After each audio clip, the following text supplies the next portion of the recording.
Salut à tous. La vidéo d'aujourd'hui va toucher un argument assez sensible qui est celui de l'alimentation dans le processus de perte de poids.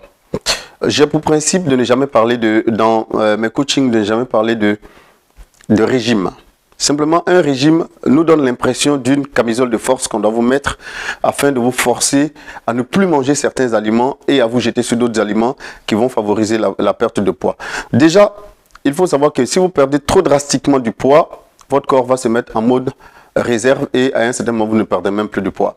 Ça, c'est un premier élément. Deuxième élément, lorsque vous allez vous lancer dans un régime drastique, il va se passer que vous allez vous couper de certains codes de la société. C'est-à-dire quoi? Les sorties entre amis pour un apéritif, les dîners à la maison, en famille, etc., etc. Ce sont des codes sociaux au-delà desquels on ne peut pas vivre tout le temps. Et donc, quand vous allez sortir de votre camisole de force, si je peux m'exprimer ainsi, qui est le régime alimentaire, et que vous allez vous recommencer à vous plonger dans la vie de la société au quotidien, vous allez reprendre les kilos que vous aurez perdus et peut-être même vous allez avoir quelque chose en plus comme bénéfice. Alors, ce que moi je conseille, c'est fondamentalement de vous lancer plutôt dans un rééquilibrage alimentaire en consommant tous les aliments, mais en tenant compte de 3 facteurs.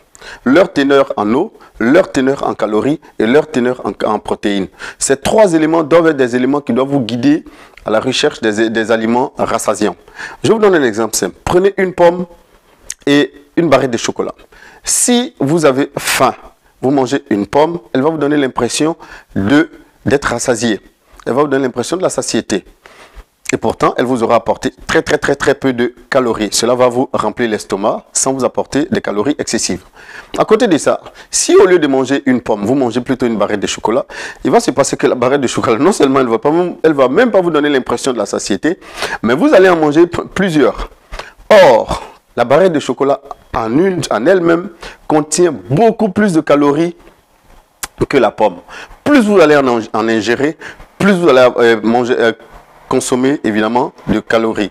Et à la fin, vous direz, mais je mange juste des petites choses et malgré ça, je prends du poids. Mais évidemment, si ces petites choses ne sont pas des choses rassasiantes, sont des choses qui sont bourrées de calories, vous allez évidemment continuer à prendre du poids. Conseil donc que je donne dans ce cas, continuez à manger ce que vous mangez, réadaptez ce que vous mangez, en tenant compte des 3 facteurs dont nous avons parlé, la teneur des aliments en eau, en calories et en protéines. Cela va vous donner cet effet rassasiant et sur le long terme, vous allez voir que sur la balance, vous allez perdre du poids et vous allez pouvoir rentrer dans le pantalon ou dans la robe que vous adorez. Allez, au revoir.